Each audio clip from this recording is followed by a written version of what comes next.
Chers téléspectateurs du micro de Pasteur Bobo, Kabila a parlé. On aimerait bien avoir les réactions des hommes politiques.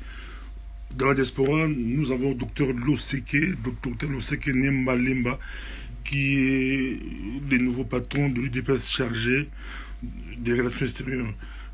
Bonjour, Dr Loseke. Oui, bonjour, Pasteur Bobo. Juste votre réaction par rapport au discours de Kabila.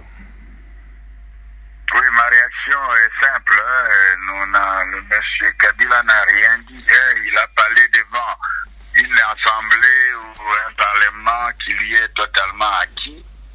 Donc là, il n'y a pas de nouveautés, mais il a été inutilement arrogant en essayant de fustiger le rassemblement, alors que c'est lui qui nous a amenés dans cette crise que nous connaissons.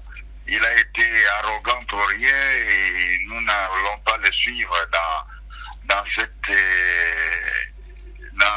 cette façon de voir les choses. Nous, ce que nous attendons, c'est que les évêques nous proposent une feuille de route pour un vrai dialogue inclusif.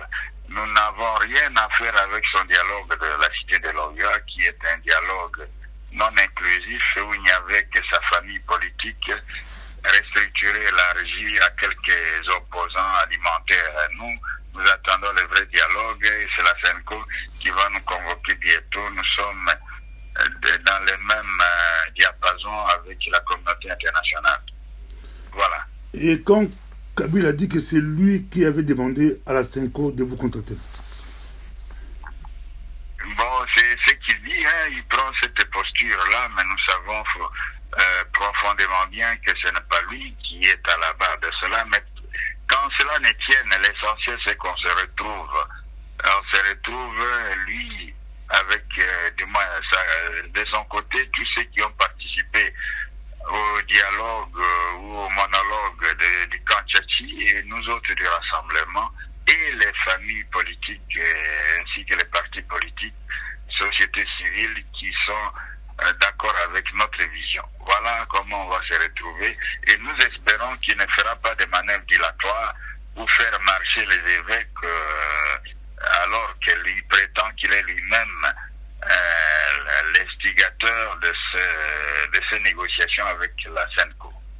Est-ce que c'est vrai que le rassemblement veut avoir la primature? Non, il n'est pas question de discuter de la primature. Pour le moment, il faut d'abord un accord. C'est au départ de l'accord politique qu'on verra c'est en quoi nous serons tous d'accord.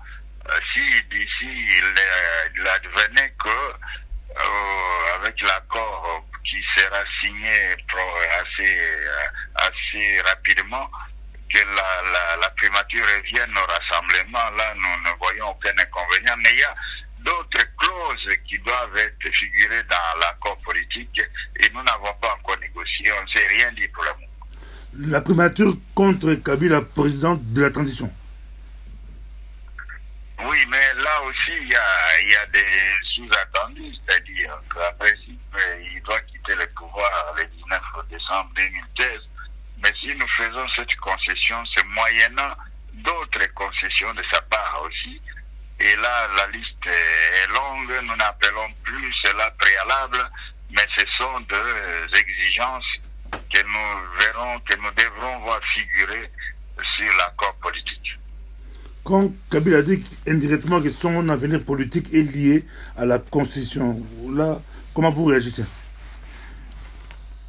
Mais il a raison de le dire, puisqu'en principe, il doit partir. Si on suit la Constitution, il doit partir le 19 décembre 2016. C'est la date de son deuxième et dernier mandat à la tête de la RDC. Mais nous espérons qu'il va respecter la Constitution comme il a promis, puisqu'il y a non seulement l'article 70 de la Constitution, mais il y a aussi l'article 220. C'est-à-dire qu'il ne va pas se permettre de modifier la Constitution comme il a dit aux membres du Conseil de sécurité. Que va-t-il se passer, pour terminer ici, que va-t-il se passer d'ici le 19 décembre? Apparemment, avec la SENCO, c'est comme si la hache de guerre est enterrée, tout le monde est et pour les négociations? Non, non, nous, la date du 19 reste la date fatidique pour nous. Nous allons continuer à mobiliser notre peuple et à l'appeler à la vigilance tous azimuts. Toutes les actions qui ont été programmées ou planifiées pour les 19 et après 19 auront bel et bien lieu. S'il y a un accord, bien sûr, avant le 19 décembre, les choses peuvent être, les stratégies peuvent être revues, mais en attendant, il n'y a encore rien, il n'y a pas d'accord qui est intervenu avant la date fatidique du 19, donc nous maintenons les actions prévues et ça, le 19, ça sera les cartons rouges comme nous avons prévu. Merci beaucoup, docteur. Merci et bonjour à vous et à tout le monde et tous ceux qui vous écoutent. Merci, au revoir.